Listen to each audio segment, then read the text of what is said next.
Hello viewers, welcome back to my channel. ఈ ఆకును చూసారా? దీన్ని పిండి కూర అంటారండి.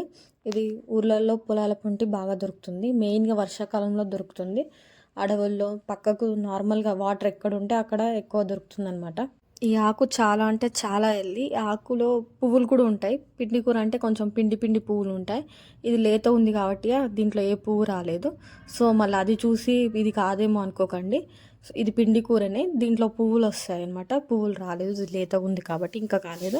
ఈ వాటర్ ఎక్కువ ఉన్న ప్రదేశంలో ఉంటాయి, మెయిన్గా వర్షాకాలం. ఈ కూరను తినడం వల్ల కిడ్నీలో వచ్చే రాళ్ళు కూడా కరిగేంత శక్తి ఉందండి. ఈ కూర అంత ఉపయోగం అండి.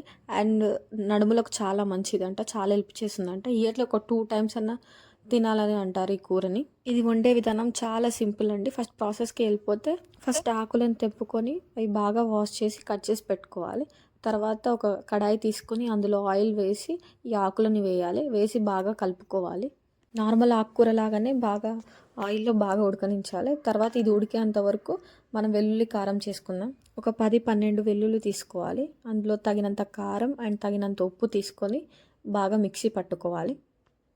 అండ్ ఇక్కడ పిండి కూర బాగా ఉడికింది చూడండి. దాంట్లో కొద్దిగా పసుపు వేసి బాగా కలుపుకోవాలి. అండ్ తర్వాతకి మనం మిక్సీ పట్టిన వెల్లుల్లి కారంని వేసి కూడా బాగా మంచిగా కలుపుకోవాలి. బాగా మంచిగా కలుపుకొని కొద్దిసేపు ఉడకనివ్వాలి.